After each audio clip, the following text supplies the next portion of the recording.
Hello Capricorn, Donna here, and welcome to your May 2020 Tarotscope. Um, First off, as soon as I just feel the presence of these cards, I just get an overall sense of a lot of chaos, a lot of chaotic energy, to the point of actually still trying to just basically stumbling through the dark sort of sense. So that's where I feel you are starting. As you enter in the month of May, there's just this overall sense of stumbling through the dark and just trying to find your way, find the path. But no matter how much you and how hard you work, it's still not clear. And there's quite a bit of frustration that is coming with that. That's just an overall sense of energy that I'm getting, like a very palpable amount of energy regarding how you're ending April and entering into the month of May.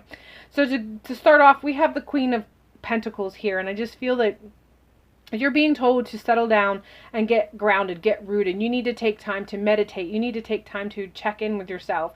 You need to take time to sort of disconnect from external things that you feel security from and find ways to get deep within yourself and find your resources of security within, finding those connections. The Queen really talks about the Queen energy is about that that power you get, that self power that you get from intuition and from your connecting with your intuitive emotional aspect, the right part of the brain, so to speak. And the Pentacles is letting me know that this has to do in relationship with being able to become solid, get solid footing. You're going to find your personal solid footing when you take time to take stock of your emotion and find ways that you can ground that in a way that serves you, and take time. It doesn't mean that you have to ignore the events that are around you. You're in a position or a status where you have to. You can't just discard news or events or information because it's becoming too chaotic in your mind or beginning to disrupt your personal feelings of the world and being grounded in the world. For whatever reason, I get a sense that that's something that's not really a choice for a lot of you. You have to still stay informed on some level regarding whatever is going on in your life. You feel the need to be informed, or you know that the best way for you to function in general from a day-to-day basis is to be informed.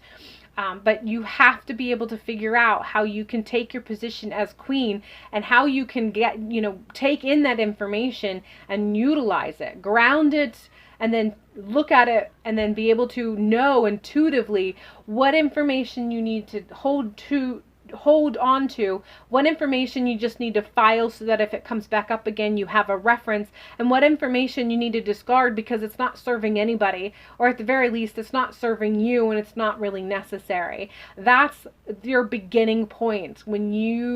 If you want to get out of that muddled, murky, stumbling through the dark energy that you are leaving April and entering into May with, this is your beginning point. This is your first step.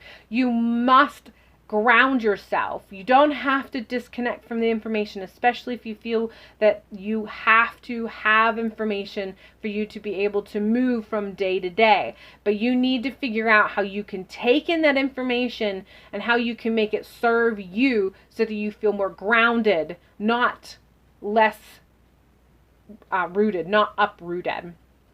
And then as you manage to take the time, be it meditation, time in sacred space, or just taking a nice long hot bath, listening to music, listening to anything other than information, whatever that means to you.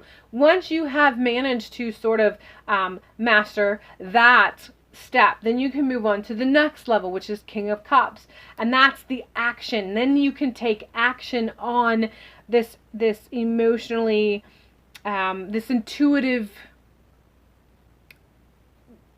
hit, I guess you could say. So what you gain from grounding yourself, you'll get to the point where you'll become master at what actions you need to be taking. King has to do with that fire action, becoming a master of whatever it is, and what it is cups, which is the emotional or the intuitive. So you'll shift from needing to spend time figuring out how to become rooted, to you will be a master of that, a master of the information and your intuitive guidance as to what it is. And then you can kind of come out of that space and move into, okay, more of a doing, and not only doing what you need to do with the information, but your head will be clearer for you to be able to do external stuff. So you'll be able to walk out of that sacred space, but not lose what you gain as far as feeling grounded and secure. That'll stick with you as you move from day to day.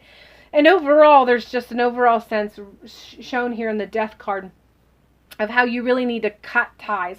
So like I said, I understand that there's some of you, if not all of you, you feel that the best way that you can function from day to day is if you feel informed. And so now it comes down to, as far as the Death card is concerned, while you're going through this process of becoming grounded and becoming a master of your emotion, how it can intuitively guide you from day to day, both in sacred space and how to, while you're trying to ground yourself, but also outside of sacred space while you're going through your day-to-day life.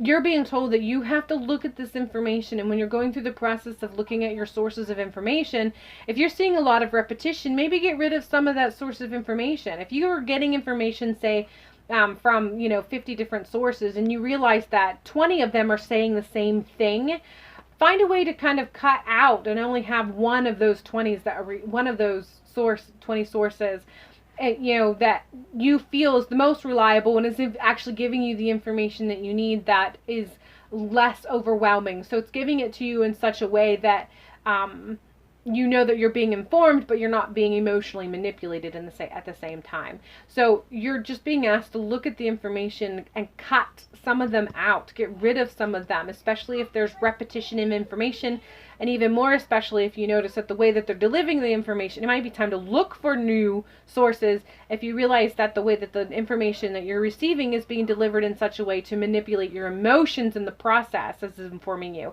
And this is all going to help you with finding time and space to be able to ground yourself and lean more on your intuitive responses, and then become master of not only your intuition, but from an internal but also an external point of view.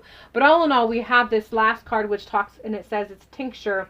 Find the cure. This is not, you don't really have to look for. I've sort of given you the cure. This is letting you know that death card energy of cutting out the things that is purposely kind of poking at you from an emotional standpoint instead of an informal standpoint.